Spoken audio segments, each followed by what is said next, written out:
یہ ایک اسی سرد رات کا قصہ ہے کہ سردی زیادہ ہونے کی وجہ سے ہم سب کھانا کھانے کے فوراً بعد بستروں میں گھس گئے تھے۔ کمرے میں آتش دان روشن تھا، جس کی راحت بخش گرمی سے کمرہ کافی گرم تھا۔ کمرے میں لیمپ کی دھیمی روشنی نہ ہونے کے برابر تھی۔ اچانک مجھے کسی کے دیوار سے کودنے کی آواز سنائی دی اور میں ہڑبڑا کر اٹھ بیٹھا۔ جمیلہ بھی اٹھ چکی تھی۔ جعفر، یہ کون ہو سکتا ہے؟ جمیلہ نے پریشان لہجے میں مجھ سے پوچھا۔ تم یہیں ٹھہرو، میں دیکھتا ہوں۔ میں نے بستر سے باہر نکلتے ہوئے اور بستر کے ساتھ رکھے ٹائم پیس پر وقت دیکھتے ہوئے کہا۔ رات کے 1:30 بج رہے تھے۔ جعفر، پستول اپنے ساتھ لیتے جانا، جمیلہ نے کہا، اور میں سر ہلاتا ہوا الماری کی طرف چلا گیا۔ الماری سے پستول نکال کر ابھی میں باہر کی طرف جانے ہی لگا تھا کہ دروازہ ایک دھماکے سے کھل گیا اور 2 اسلحہ بردار اپنے چہروں کو کپڑے سے چھپائے اندر داخل ہو گئے اور میں نے پستول میز پر رکھ دی۔ چلو باہر، اور تم بھی باہر، اس نے پہلے مجھے اور بعد میں جمیلہ سے کہا، اور ہم دونوں کمرے سے باہر چل دیے۔ درمیان والے کمرے میں پہنچ کر نقاب پوش نے دوسرے سے کہا، سامنے والے کمرے میں اگر کوئی موجود ہو تو اسے بھی باہر لے آؤ۔ دوسرا نقاب پوش سر ہلاتا ہوا بچوں کے کمرے کی طرف چل دیا۔ میلونی بچوں کے ساتھ سوتی تھی، اس لیے تھوڑی دیر بعد وہ تینوں بچوں کے ساتھ ہمارے سامنے موجود تھی اور سوالیہ نظروں سے میری طرف دیکھ رہی تھی، لیکن میں اسے کیا بتاتا، اس لیے خاموشی رہا۔ میں نے کور کرتا ہوں، تم سب کمروں کو اچھی طرح چیک کرو اور گھر میں جو زیور یا نقدی ملے یہاں لے آؤ، پہلے نقاب پوش نے دوسرے سے کہا، اور دوسرا نقاب پوش سر ہلاتا ہوا کمروں کی طرف چل دیا۔ یہ کون لوگ ہیں؟ اس کے کمرے سے باہر نکلتے ہی میلونی نے پوچھا۔ ڈاکو یا چور ہیں، تم فکر نہ کرو، اپنا کام کر کے خود ہی چلے جائیں گے، میں نے طنزیہ لہجے میں کہا، اور میلونی غور سے کمرے میں کھڑے نقاب پوش کو دیکھنے لگی۔ تھوڑی دیر بعد اندر کمروں میں موجود نقاب پوش باہر نکل آیا۔ اس کے ہاتھ میں جمیلہ کے شادی کے زیورات کے ڈبے اور گھر میں موجود نقدی تھی۔ استاد جی، بس یہی چیزیں اندر کمرے میں موجود تھی، اس نے اپنے ساتھی سے کہا۔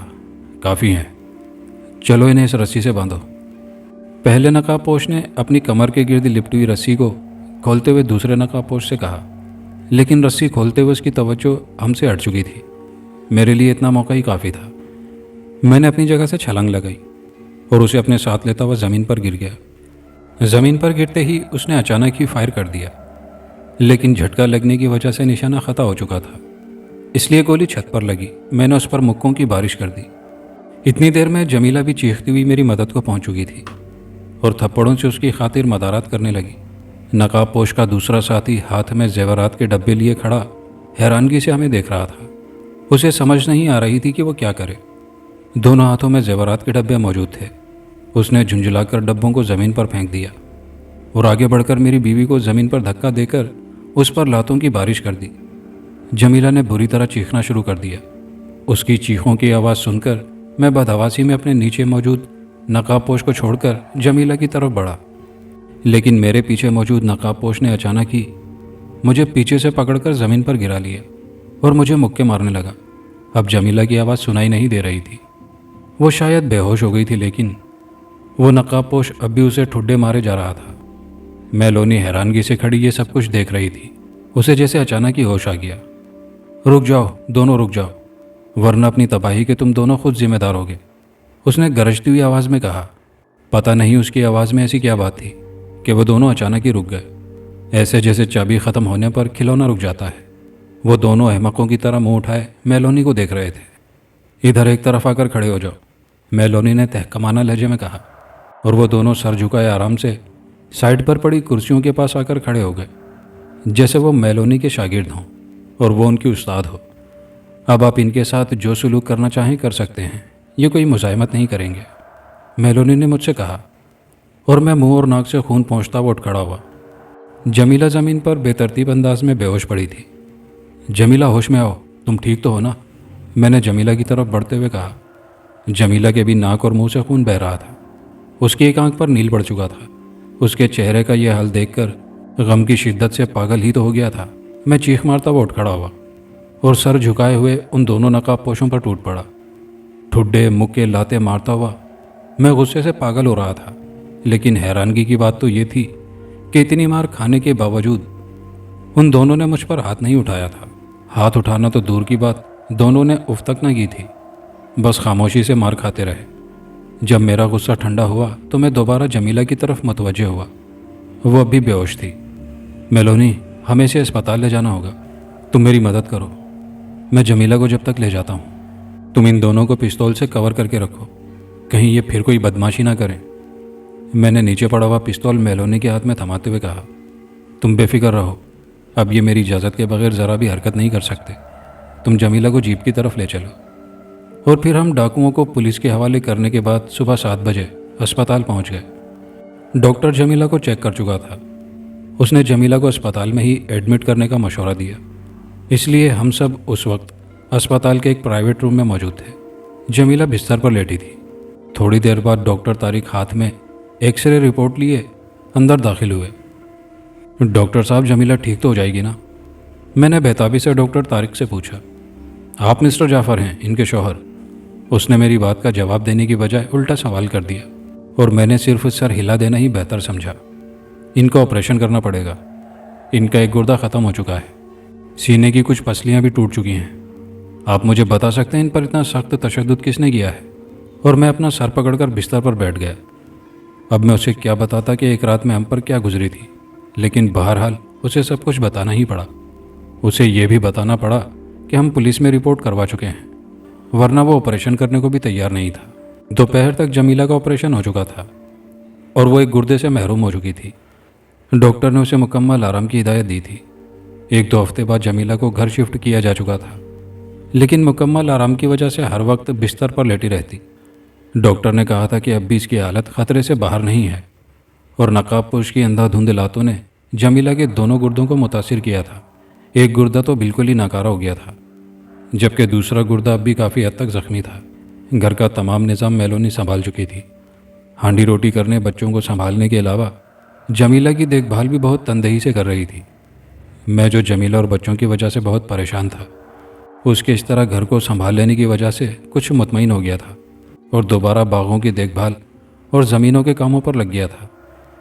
یہ ایک ایسی اداس صبح کا ذکر ہے جب جمیلہ ہم سب کو روتا چھوڑ کر قضاء الہی سے جا ملی۔ میری تو دنیا ہی اندھیر ہو گئی تھی، لیکن بچوں کی وجہ سے میں نے اپنے آپ کو کسی نہ کسی طرح سنبھالے رکھا۔ پھر میلونی نے بھی میرا بہت ساتھ دیا۔ جمیلہ کی وفات کے بعد سے لے کر اسے دفنانے تک مجھے حوصلہ بلند رکھنے کی تلقین کرتی رہی۔ میں نے بھی خدا کی مرضی میں اپنی مرضی جانی اور حالات سے سمجھوتا کر لیا، اور اپنے آپ کو دوبارہ زندگی کی طرف لانے کی کوشش شروع کر دی۔ اپنے لیے نہیں، بلکہ حسن اور فرزانہ اور میلونی کے لیے۔ پھر پتہ نہیں چلا کس طرح ایک مہینہ گزر گیا۔ ایک دوپہر کو جب میں زمینوں پر کام کرنے والے مزدوروں کو گاؤں چھوڑ کر اور بچوں کو اسکول سے لے کر واپس آ رہا تھا، تو مجھے اسی پہاڑ کے پاس، جس کے پیچھے میلونی کے بقول اس کے قبیلے نے پڑاؤ ڈالا ہے، مجھے ایک خوبصورت نوجوان سڑک کے کنارے کھڑا ملا۔ اس کے اشارے پر میں رک گیا۔ میرا نام ربی ہے، تم میرے نام سے تو ضرور واقف ہوگے، میلونی نے تمہیں میرے بارے میں ضرور بتایا ہوگا۔ اس نے مجھ سے کہا، اچھا تو تم ہو ربی، لیکن مجھے اس طرح روکنے سے تمہارا مقصد کیا ہے؟ میں نے اسے اوپر سے نیچے تک دیکھتے ہوئے پوچھا۔ وہ ایک خوبصورت سا نوجوان تھا، اور اس طرح کے کپڑوں میں ملبوس تھا جیسے کپڑوں کا لباس پہلی ملاقات کے دوران میلونی نے پہن رکھا تھا۔ قد کاٹ عام بندوں سے کچھ زیادہ ہی لمبا تھا، آنکھیں بڑی بڑی اور ناک ستواں تھی، بال لمبے لمبے تھے اور اس کے شانوں کو چھو رہے تھے۔ میں تمہیں صرف یہ بتانا چاہتا ہوں کہ میلونی بہت خطرناک لڑکی ہے، اسے اپنے گھر سے نکال دو ورنہ تمہارے گھر کو تباہ کر کے رکھ دے گی، اور اس کی ایک چھوٹی سی جھلک تم دیکھ بھی چکے ہو۔ ربی نے کہا، تمہارے مشورے کا شکریہ، لیکن تم کون سی جھلک کی بات کر رہے ہو؟ میں نے اس سے پوچھا۔ میں تمہاری بیوی کی موت کی بات کر رہا ہوں۔ تمہاری بیوی اچھی خاصی صحت مند تھی، اس سے پہلے کبھی بیمار نہیں ہوئی تھی، اور پھر آخر میلونی کے تمہارے گھر میں داخل ہوتے ہی یہ سب کچھ کیوں ہوا؟ اس نے کہا، میری بیوی کی موت اس کی وجہ سے نہیں ہوئی ہے۔ میں نے کہا، وہ ڈاکو میلونی کے ساتھی تھے، انہیں اسی نے تمہارے گھر بھیجا تھا۔ اس کا ثبوت یہ ہے کہ جب وہ ڈاکو تمہاری بیوی کو پیٹ رہا تھا تو وہ انہیں روکنے کی بجائے آرام سے کھڑی انہیں دیکھتی کیوں جا رہی تھی؟ اس نے فوراً ہی اسے روکنے کی کوشش کیوں نہیں کی، حالانکہ وہ اپنی طاقت کی بدولت انہیں شروع ہی میں روک سکتی تھی، جیسا کہ اس نے بعد میں کیا تھا۔ اگر وہ شروع میں انہیں روک لیتی تو آج تمہاری بیوی زندہ ہوتی۔ ربی نے کہا، آخر اس کو ایسا کرنے کی ضرورت کیا تھی؟ اس کے ایسا کرنے سے آخر کیا فائدہ ہو سکتا ہے؟ میں نے پریشان لہجے میں پوچھا، کیونکہ واقعی وہ عجیب و غریب طاقت کی مالک ہونے کے باوجود اس دن کافی دیر تک جمیلہ کو پٹتے دیکھتی رہی تھی اور اس نے جمیلہ کو بچانے کی کوشش نہیں کی تھی۔ دراصل تم پہلے جمیلہ سے اور دوسرے نمبر پر میلونی سے محبت کرتے تھے، اور وہ یہ چاہتی تھی کہ تم صرف اور صرف اس سے محبت کرو۔ کوئی بھی عورت اپنی محبت کو تقسیم ہوتا نہیں دیکھ سکتی، بلکہ پوری کی پوری محبت کی حقدار بننے کی کوشش کرتی ہے، جیسے اس نے کیا۔ اور اب تمہاری تمام محبت کی مالک وہ اکیلی ہے، ربی نے کہا، اور میں سوچ میں پڑ گیا۔ واقعی وہ شروع سے ہی جمیلہ سے دور دور رہنے کی کوشش کرتی تھی، کبھی بھی اس نے جمیلہ سے صحیح منہ بات کرنے کی کوشش نہ کی تھی، اور میرے خیال میں جمیلہ کی تیمارداری کرنا بھی صرف ڈرامہ تھا تاکہ مجھے شک نہ ہو۔ لیکن یہ سب مجھے بتانے سے تمہارا کیا مقصد ہے؟ میں نے پوچھا۔ میں اس سے محبت کرتا تھا اور کرتا ہوں۔ میں تمہیں یہ بات سمجھانا چاہتا ہوں کہ وہ تمہارے قابل نہیں ہے، اور تم اس کے قابل نہیں ہو کیونکہ تم انسان ہو اور وہ ایک غیر مخلوق ہے۔ تمہارا تمام زندگی اس کے ساتھ گزارنا ناممکن ہے، کیونکہ وہ اتنی بڑی طاقتوں کی مالک ہے کہ ان طاقتوں کی بدولت وہ تمہیں انگلیوں پر نچا سکتی ہے۔ اس لیے میری مانتے ہو تو اسے اپنے نکاح سے آزاد کر دو، اسی میں تمہاری بہتری ہے، اس نے مجھے سمجھاتے ہوئے کہا۔ اور میں سوچنے لگا، کہتا تو یہ ٹھیک ہی ہے، وہ واقعی بہت عجیب و غریب طاقتوں کی مالک ہے۔ زمینوں پر راتوں رات ٹریکٹر چلانا، ان لوگوں کو اپنی آنکھوں کے ذریعے قابو کر لینا، اچانک غائب ہو جانا اور اچانک نمودار ہو جانا، یہ سب کچھ واقعی بہت عجیب و غریب تھا۔ وہ واقعی ان طاقتوں کی بدولت مجھے اپنی انگلیوں پر نچا سکتی تھی، بلکہ کچھ بھی کر سکتی تھی۔ آپ کیا سوچ رہے ہیں؟ جتنی جلدی ممکن ہو اسے گھر سے نکال دیں، یہی آپ کے لیے بہتر ہے۔ ویسے میری دعائیں آپ کے ساتھ ہیں، خدا حافظ، اس نے کہا اور غائب ہو گیا۔ پھر رات کو کھانے کے بعد جب بچے سونے کے لیے اپنے کمروں میں جا چکے تھے، میں اور میلونی اکیلے کمرے میں موجود تھے، تو میں نے اس سے پوچھ ہی لیا، میلونی جب سے تم ہمارے گھر رہ رہی ہو، ایک بات میں نے شدت سے محسوس کی تھی کہ تم جمیلہ سے زیادہ تعلق رکھنا نہیں چاہتی تھی، بلکہ اس سے زیادہ بات چیت بھی نہیں کرنا چاہتی تھی۔ اس کی کیا وجہ تھی؟ میں نے اس سے پوچھا۔ کیونکہ وہ تمہارے بچوں کی ماں تھی اور میرے مقابلے میں اس کی حیثیت تمہارے دل میں زیادہ تھی۔ اس کے علاوہ میں نے یہ بھی محسوس کیا تھا کہ تم مجھ سے زیادہ محبت اور مجھ سے کم محبت کرتے تھے۔ یہ مجھے اچھا نہیں لگتا تھا، مجھے ایسا لگتا تھا جیسے یہ سب کچھ جمیلہ کی وجہ سے ہے، اس لیے میں اس سے انتقاماً کم بات چیت کرتی تھی۔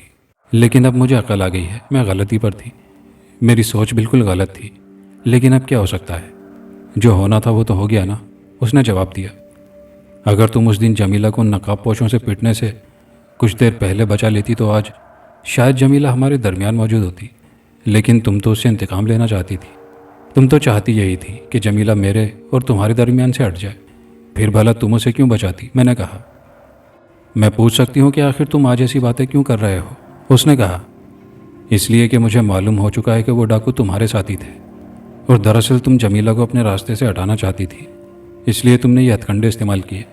تمہیں معلوم تھا کہ جمیلہ میرے بچوں کی ماں ہے، اور اسے اس گھر میں تمہارے مقابلے میں زیادہ حیثیت کا اختیار حاصل تھا، اس لیے تم نے اپنی حیثیت میں اضافہ کرنے کے لیے اسے راستے سے ہٹا دیا۔ کیوں؟ میں ٹھیک کہہ رہا ہوں نا؟ میں نے غصے سے کھولتے ہوئے کہا۔ میں سوچ بھی نہیں سکتی تھی کہ تم میرے بارے میں ایسا بھی سوچ سکتے ہو۔ یہ ٹھیک ہے کہ میں جمیلہ سے حسد کرتی تھی، لیکن اسے مار دینا یہ میرے بس سے باہر تھا۔ میں تو کبھی ایسا سوچ بھی نہیں سکتی تھی، لیکن مجھے تمہاری سوچ پر بہت افسوس ہوا۔ آخر تم نے میرے بارے میں ایسا سوچا ہی کیوں؟ اس نے افسوس بھرے لہجے میں کہا۔ میں نے اس لیے سوچا کہ یہ حقیقت ہے کہ تم ایک خوبصورت چڑیل ہو، میری بیوی کو تم نے مارا ہے۔ جب سے تم اس گھر میں داخل ہوئی ہو ہمارے گھر کی خوشیوں کو نظر لگ گئی ہے۔ خدا کے واسطے اس گھر سے چلی جاؤ، مجھ پر اور میرے بچوں پر رحم کرو، چلی جاؤ یہاں سے، میں نے غصے سے چیختے ہوئے کہا، اور وہ تھوڑی دیر آنسو بھری آنکھوں سے مجھے دیکھتی رہی، پھر اچانک ہی غائب ہو گئی، اور میں نے اٹھ کر لیمپ بند کر کے کمرے میں اندھیرا کر دیا۔ دوسرے دن ہی مجھے معلوم ہو گیا کہ عورت کے بغیر گھر کتنا نامکمل ہوتا ہے، لیکن اب کیا ہو سکتا تھا؟ میں مجبور تھا۔ الٹا سیدھا ناشتہ بنا کر میں بچوں کے ساتھ بیٹھ کر ناشتہ کرنے لگا۔ بھائی تم لوگوں کو اس طرح کے ناشتے پر ہی گزارا کرنا ہوگا، اس لیے گلا شکوہ کیے بغیر ناشتہ زہر مار کرنے کی کوشش کرو، میں نے مسکراتے ہوئے کہا۔ ابو، امی اور آپی کہاں چلی گئی ہیں؟ فرزانہ نے پوچھا۔ وہ میلونی کو آپی کہتی تھی۔ تمہاری امی جلد واپس آ جائیں گی، وہ اپنے رشتہ داروں سے ملنے گئی ہوئی ہیں، میں نے اسے سمجھاتے ہوئے کہا۔ اور آپی؟ فرزانہ نے پوچھا۔ وہ اپنے قبیلے واپس چلی گئی ہیں، اب واپس نہیں آئیں گی، میں نے کہا۔ لیکن ابو، امی کا تو کوئی رشتہ دار نہیں تھا، پھر وہ کس سے ملنے گئیں؟ احسن نے پوچھا۔ وہ جمیلہ سے بہت پیار کرتا تھا، اس لیے سب سے زیادہ بے چین وہی تھا۔ ہے نا بھائی، تمہیں معلوم نہیں ہے؟ اب جلدی سے ناشتہ کرو، اسکول سے دیر ہو رہی ہے، میں نے کہا اور اٹھ کر جیپ کی طرف چل دیا۔ بچوں کو اسکول چھوڑ کر اور مزدوروں کو گاؤں سے لے کر میں زمینوں پر چلا گیا۔ دوپہر تک کام کرنے کے بعد میں مزدوروں کو گاؤں چھوڑ کر اور بچوں کو اسکول سے لے کر واپس آ گیا۔ پہلے جب ہم گھر میں داخل ہوتے تھے تو ہمیں کھانا تیار ملتا تھا، لیکن اب گھر میں بالکل ویرانی پھیل چکی تھی اور ہم اکیلے تھے۔ بھلا کھانا کون پکاتا؟ بہرحال میں نے جلدی جلدی پیاز لہسن وغیرہ کاٹ کر ہانڈی چولہے پر چڑھا دی۔ بچے کپڑے بدل کر اور منہ دھو کر کھانے کے انتظار میں میرے سامنے ہی بیٹھے تھے۔ ابو، امی جلدی واپس آ جائیں گی نا؟ احسن نے مجھ سے پوچھا۔ ہاں، میں نے ہانڈی میں چمچ چلاتے ہوئے کہا۔ ابو، آپ ہی کیوں اپنے قبیلے واپس چلی گئی ہیں؟ فرزانہ نے پوچھا۔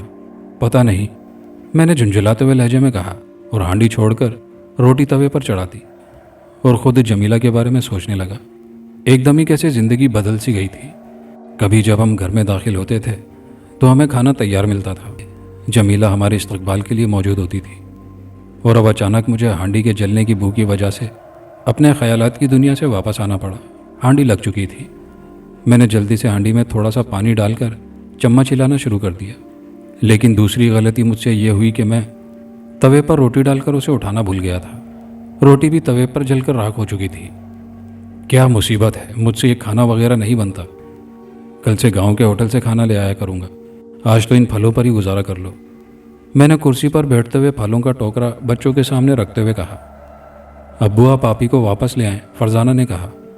آپی کو نہیں، آپ بس امی کو واپس لے آئیں، وہ ہمیں بہت یاد آتی ہیں، احسن نے کہا۔ چپ کر کے کھانا کھاؤ، خبردار، اب اگر کسی نے آپی یا امی کی بات کی، پریشان کر کے رکھ دیا ہے تم نے، میں نے غصے سے کہا اور اٹھ کر اندر کمرے کی طرف چل دیا۔ جب میں کمرے میں داخل ہوا تو سامنے میلونی موجود تھی۔ مجھے کمرے میں دیکھ کر حیران ہو رہے ہوگے نا؟ اس میں حیران ہونے والی کوئی بات نہیں ہونی چاہیے، کیونکہ میں تو تمہارے بغیر ایک پل بھی زندہ نہیں رہ سکتی، اسی لیے دوبارہ یہاں موجود ہوں، اس نے مسکراتے ہوئے کہا۔ اگر تم میرے بغیر ایک پل بھی زندہ نہیں رہ سکتی ہو تو پھر یہاں سے گئی ہی کیوں تھی؟ میں نے پوچھا۔ اس لیے کہ مجھے شک پڑ گیا تھا کہ ربی نے میرے خلاف آپ کے کان بھرے ہیں، میں اس کی خبر لینے گئی تھی۔ اب آئندہ وہ کبھی بھی آپ کے اور میرے درمیان میں نہیں آئے گا۔ ربی، سامنے آؤ اور تمام کہانی سچ سچ بیان کرو، اس نے کہا، اور تھوڑی دیر کے بعد ربی ہمارے سامنے موجود تھا۔ بتاؤ، وہ ڈاکو تمہارے ساتھی تھے اور تم نے ایسا صرف مجھے بدنام کرنے کے لیے کیا تھا؟ میلونی نے کہا۔ ہاں، وہ ڈاکو میرے ساتھی تھے، اس میں اس کا کوئی قصور نہیں، مجرم میں ہی تھا، مجھے معاف کر دیں، ربی نے اداس لہجے میں کہا۔ چلو اب تم واپس جاؤ، میلونی نے میرے تیور بدلتے دیکھ کر کہا، اور ربی غائب ہو گیا۔ تم نے اسے جانے کیوں دیا؟ وہ جمیلہ کا قاتل ہے، میں اسے ایسے نہیں چھوڑ سکتا، اسے واپس بلاؤ، میں نے غصے سے کہا۔ دراصل اس معاملے میں اس کا قصور بھی کچھ زیادہ نہیں ہے، اس کا ارادہ جمیلہ کو ختم کرنے کا نہیں تھا، بلکہ اس کا مقصد تو صرف تمہیں مجھ سے بدظن کرنا تھا۔ اگر کسی کا قصور تھا تو وہ اس ڈاکو کا تھا، جس نے غصے میں آ کر اندھا دھند تمہاری بیوی پر لاتوں اور ٹھڈوں کی بارش کر دی تھی، اور اسے اس کی سزا مل چکی ہے۔ اور جہاں تک میرا خیال ہے تو قصور کسی کا بھی نہیں تھا، بس جمیلہ کا وقت پورا ہو گیا تھا، ہم سب مل کر بھی اسے بچانا چاہتے تو نہ بچا سکتے، اس نے کہا۔ ٹھیک ہے، اب جو ہونا تھا وہ تو ہو ہی چکا، سانپ تو گزر گیا، اب لکیر پیٹنے سے کیا فائدہ؟ میں نے دوسری دفعہ غصے میں نہ جانے تم سے کیا کیا کہہ دیا، اب تو دوبارہ معافی مانگتے ہوئے بھی مجھے شرم آ رہی ہے، میں نے تھکے ہوئے لہجے میں کہا۔ ایسی کوئی بات نہیں ہے، میں نے کبھی آپ کی کسی بات کا برا نہیں مانا ہے، میں آپ سے محبت کرتی ہوں نا، اور ہاں، آج تو پہلی دفعہ میں نے آپ کو ہانڈی اور روٹی پکاتے ہوئے بھی دیکھا ہے، ایمان سے آپ روٹی ہانڈی پکاتے ہوئے بہت اچھے لگ رہے تھے، اس نے ہنستے ہوئے کہا۔ اچھا، تو تم اس مشکل وقت میں میرا ساتھ دینے کی بجائے مجھے دیکھ کر خوش ہو رہی تھی، میں نے بھمیں اچکاتے ہوئے مصنوعی غصے سے کہا۔ آپ کی مشکل حل کرنے کے لیے آج ہو گئی ہوں، چلے آپ کو کھانا بنا کر دوں، ورنہ آپ تو گاؤں سے کھانا لانے والے تھے، اس نے دوبارہ ہنستے ہوئے کہا، اور ہم دونوں باورچی خانے کی طرف چل دیے۔ بظاہر یہاں یہ کہانی ختم ہو جاتی ہے، لیکن میں یعنی میلونی آپ کو کچھ بتانا چاہتی ہوں۔ بات دراصل یہ ہے کہ اس تمام قصے کے دوران بیچارہ بھولا بھالا ربی بالکل بے قصور اور معصوم تھا، اور اگر دیکھا جائے تو قصوروار میں تھی، کیونکہ وہ ڈاکو میرے بندے تھے جنہیں میں نے اپنی آنکھوں کے ذریعے اپنا تابع کر لیا تھا۔ انہوں نے جو کچھ کیا تھا میری مرضی سے کیا تھا، اور میری مرضی ہی کی وجہ سے وہ اب پھانسی چڑھ چکے تھے۔ بعد میں ربی نے میرے شوہر جعفر کو میرے خلاف اکسانے کی کوشش کی تھی، لیکن میں نے اپنے باپ سے کہہ کر ربی کی اچھی خاصی درگت بنائی تھی اور اسے یہ غلط بیان دینے پر مجبور کر دیا تھا۔ اس کے لیے آئندہ اس کا اس دنیا میں داخلہ بھی بند کروا دیا تھا۔ آپ مجھے غلط قسم کی اور بہت چالاک لڑکی سمجھ رہے ہوں گے، لیکن ایسی کوئی بات نہیں ہے۔ میں واقعی اپنے شوہر سے بے انتہا محبت کرتی ہوں اور اپنی محبت کے لیے سب کچھ کرنے کو تیار ہوں۔ کون عورت ایسی ہوگی جو اپنے پیار کو تقسیم ہوتا دیکھ سکے؟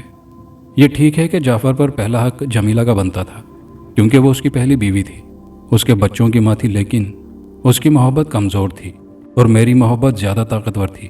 اگر میں نے اپنی محبت کو آواز دے کر اسے اپنے راستے سے ہٹا دیا تھا تو ایسا کون سا غلط کام کیا ہے؟ ویسے آپ کی دنیا میں آ کر مجھے ایک محاورے کے بارے میں بھی علم ہوا ہے کہ محبت اور جنگ میں سب کچھ جائز ہے، تو پھر میرا اپنی محبت حاصل کرنے کے لیے جمیلہ کو راستے سے ہٹا دینا بھی جائز ہے۔ آپ کا کیا خیال ہے؟ بتائیے گا ضرور۔ کہانی اپنے اختتام کو پہنچی۔ کہانی کے آخر میں آپ کی گزارشات پر آپ کے نام: بشارت علی صاحب ہیں انگلینڈ سے، علی حسن صاحب ہیں اسلام پورہ سے، اقبال علی صاحب ہیں دلی انڈیا سے، ڈاکٹر صلاح الدین تاجک صاحب ہیں مردان پاکستان سے، آصف خان صاحب ہیں نیو کراچی پاکستان سے، علی فراز صاحب ہیں کینیڈا سے، جاوید خان صاحب ہیں فتح پور سیکھاوتی انڈیا سے، ملالکا صاحبہ ہیں کراچی پاکستان سے، معظم علی صاحب ہیں گوجرا پاکستان سے، محمد شاوے صاحب ہیں غازی آباد لونی انڈیا سے، اور روبی صاحب ہیں master chef Seoul South Korea سے۔ آپ سب کے پیار بھرے کامنٹس کا بے حد شکریہ۔ ویڈیو کو دوستوں کے ساتھ بھرپور لائک اور شیئر کیجیے گا۔ کامنٹ باکس میں اپنی قیمتی رائے کا اظہار کیجیے گا، اور چینل پر نئے آنے والے دوستوں سے گزارش ہے کہ چینل کو لازمی سبسکرائب کر لیجیے۔ شکریہ۔